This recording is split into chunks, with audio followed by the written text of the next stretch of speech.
Hi, I'm Edward Carr, I'm the Economist's deputy editor. And I'm Alok Jha, the Economist science correspondent. The new coronavirus has come to dominate all our journalism over the past few weeks, astonishingly quickly. We have correspondents around the world who are reporting on how it touches them. Our people based in London have all been dispersed away from the office and are now practicing social distancing. And really, every area that we report on has been affected by the coronavirus. And we've received many questions from you, and we're going to try and answer some of them right now.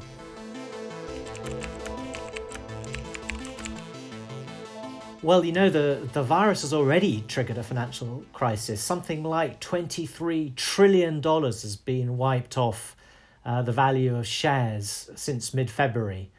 Other asset markets have glued up.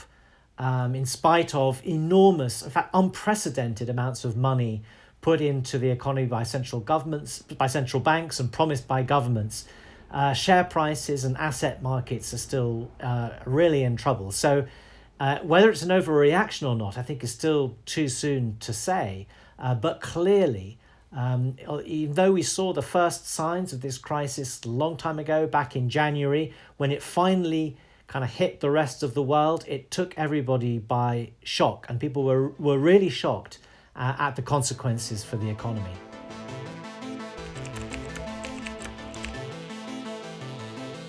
All industries are affected because this is a strange kind of shock. It's both a shock to supply because supply chains are interrupted, and it's a shock to demand because people are staying at home. Just to go through some industries, in, let's say, the oil price has fallen to sort of in mid-20s. The best estimate is that typically costs $50 to produce an average barrel of oil at the moment. So that's an industry that's in real trouble. Obviously, we've seen airlines grounded and calling for help. We've seen hotels, cinemas, restaurants, all in really bad trouble. I'd say, as a kind of rule of thumb, the industries that produce things that can't be consumed in future, i.e., for instance, if you don't go out for a meal today, you're not going to go out for extra meals in 2 or 3 months' time. Those are the guys who've got it really hard. There are other people who produce things that are solid and that might be bought later on, like cars, where you could imagine people postponing their purchases and perhaps catching up a little bit later. But at the moment, I say, it's really unclear how long this goes on for, what governments do, whether governments and people lose patience, but it looks pretty serious.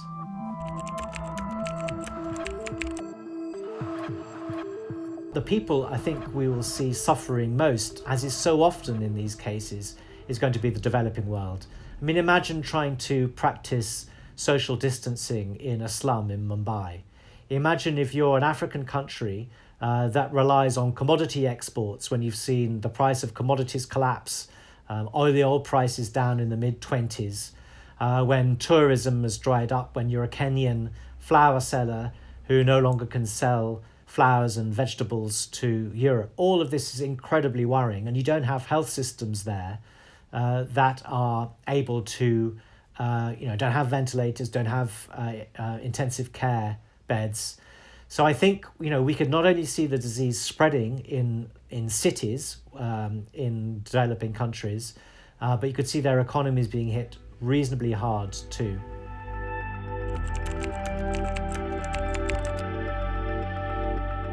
There's a history of emergencies being an opportunity for governments getting a bigger role, in wars, in the Depression, and this doesn't have to be malign.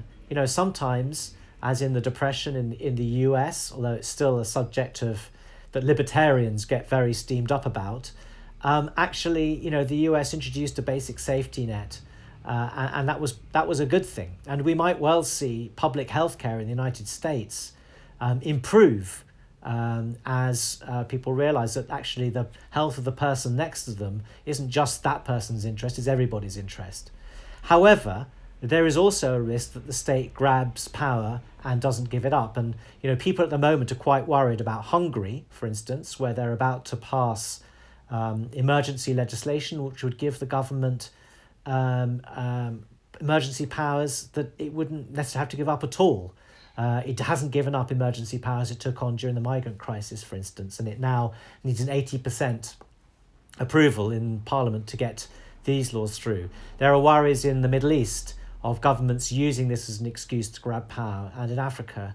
And certainly there are worries in China that the surveillance of social media as a means of trying to track people who have the disease and to get a kind of better social distancing, that those powers won't lightly be given up.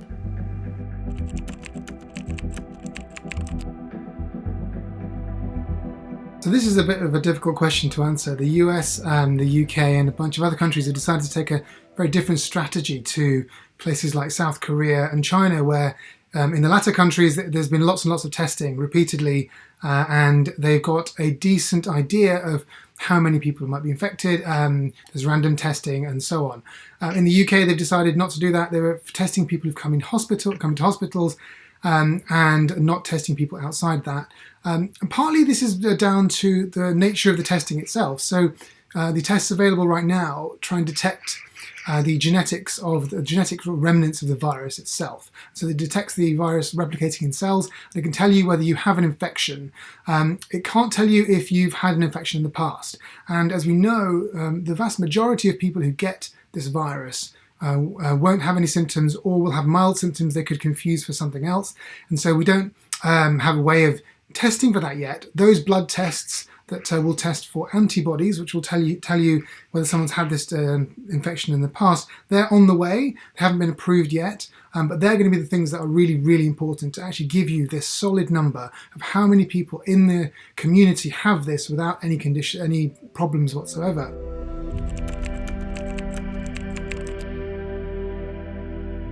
In South Korea, they've done a lot of tests. And so really, they found that in most cases in South Korea, people recover and the number of people who die are quite low. Something like 1%, so 1.5% is the mortality rate. We're finding higher mortality rates in other places simply because we actually aren't testing that many people, and the people we do test are the ones who are already sick. And there's a couple of other things as well, aren't there, Alec, that the death rates are a picture of where the infection rate was 2 weeks ago, because it takes a while to die of the disease. So countries that are just very early on the curve might not have very high death rates. Those that have already started accelerating up the curve, as Italy has, their death rates start catching up with the rates of new cases.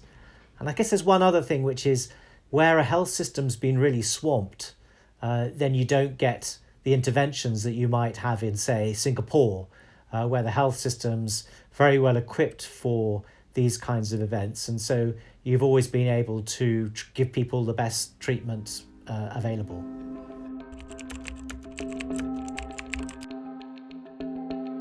The answer to your question about when the peak is going to happen depends on a few things. One, how infectious this disease is. I mean, in other words, if you're infectious, how many people will you likely give it to? It also depends on the model you are using and the country and the strategy you're employing. And all of that is changing all the time. It's a bit like trying to land a drone on a sort of zigzagging speedboat in the sea somewhere. It's really, really hard. What we've seen is that different countries have got predictions of different times that the peak might be happening. We might be seeing the peak in China already. We know that the peak in Italy and in Europe is probably a little bit ahead of where the US is going to be. So we're talking sometime around the next few months. But being any more specific than that is difficult because every week they update the models. And I guess the other thing to bear in mind is, what if there's a second wave? So, China's looks as if it's kind of beyond the peak of the first wave. There are now very few, actually some days have been no new cases apart from those that have been brought in from outside. But there will be cases brought in from outside for many months yet. And the question is whether those take off and you get a second peak. So, I don't want to be a pessimist, but Spanish flu, the second wave was worse than the first. It's worth saying that if you are in lockdown in various countries, which many places are now, once you release the gates, there will be more infections, of course, from that as well. So the strategy that a government uses can't be in place forever until you'll see wave after wave. you've got to basically wait until some sort of immunity builds or there's a vaccine to really stop this thing from getting, coming back.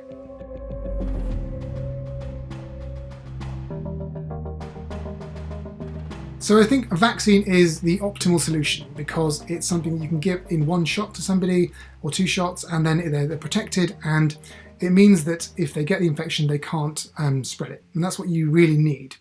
So that is the optimal long-term solution.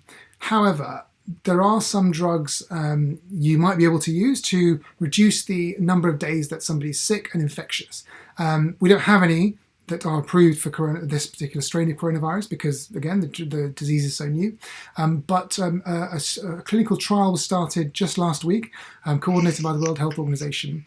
One of the biggest clinical trials ever that they've coordinated, and they're trying out 3 or 4 different potential already approved drugs approved for other things. So there was an antiviral drug approved for Ebola in 2019. We know it can be tolerated by people, so perhaps it can be used. A couple of doctors in China and France tried this out in patients with Covid-19, and it seemed to reduce the number of days that they were sick. Another trial is looking at chloroquine, the treatment that people might have already tried for malaria. Again, it's 1 or 2 cases in France where it seems to show some efficacy, but again, we don't know if that was just chance. And then there's a third arm to this trial, which is looking at an antiretroviral drug, which is used to treat HIV in combination with something called a beta interferon, which reduces inflammation. Again, 1 or 2 case studies in America which show that it might reduce the amount you're infectious. But all of these things might just make people less infectious and for slightly less time, but it's not going to stop them from getting infected or spreading it. And it is worth just adding that imagine you have one of these drugs that reduces the time that people spend in hospital if they get severely affected by the disease from, let's say, 2 weeks to 10 days. Well, that might not sound like much to that particular patient, but for the health service, it frees up beds and equipment, and then therefore means that you can kind of deal with the very large number of cases that are likely to come. So it is valuable, and it's worth doing big tests to pick up these marginal improvements because they make the system able to cope a lot better.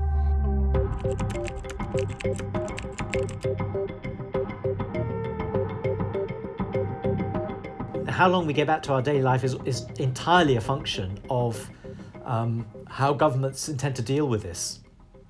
If you try and have a strategy of suppressing the disease, which leaves a large proportion of the population vulnerable, then it'll take longer. One thing you can do, I think, is through a system of really widespread testing, so that you can identify who's had the disease and who has resistance to it. You can then put in place rather more finely grained and discriminating systems of social distancing that allow life to be a little bit more normal. If you combine those with sort of passporting systems on mobile phones that say, if you want to get into a nightclub, you have to show that, you either haven't got the disease or you're immune to the disease. There are all sorts of things like that that may make this sort of less burdensome. But at the moment, until you get a vaccine, the choices are pretty stark. You either accept large numbers of deaths, or you accept a system where you snuff it out and then watch it come back and try and hit every cluster. And that might not be half as intrusive as the thing that many rich countries are going through now, but it still is a change to the way we live. What we might see, I think, is a sort of oscillating response, which is that you have lockdown and then things go looser for a bit and then you have to lock down again. So this is the new normal to some extent. And I don't think life will ever go back to complete normal until, yes, there's a vaccine. And this is what vaccines do to society. They make you be able to live and travel without really thinking about it.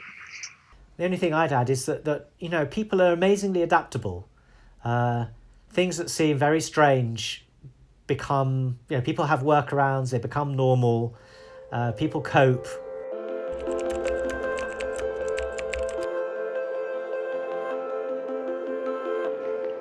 I think it already has, hasn't it? Yes, look at the way we're doing this interview. I think it already has accelerated the move to online learning, video conferencing, and so far things seem to be standing up fairly well. I think it's quite it's interesting.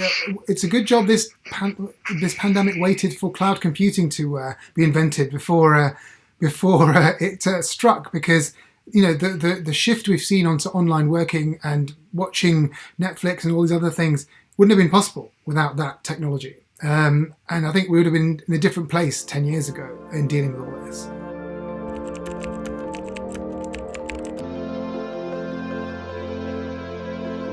This was predicted multiple times before. So I suppose what can we learn? Maybe actually have a strategy in place rather than building it when you see it, when it turns up.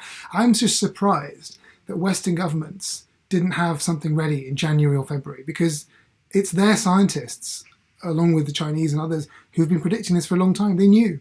And in fact, there were stories of the Trump administration, even the UK government, going through war games of these sorts of things. And maybe politicians just thought these are war games that will never happen, and they're just exercises. But the reasons why they knew what would happen in those war games was because we had these predictions. And so I just hope that they take those seriously, have a plan actually in place, because a lot of this stuff is preventable to some extent. So as you can see, Alok and I are both working from home like all of our colleagues at the moment, but we're dedicated to bringing you the best reporting we can with the best analysis of this phenomenal story as it changes from one day to the next. And if you want to keep up with what we're doing, all of our coverage is available. If you just click on the link, you can see. And thanks for watching.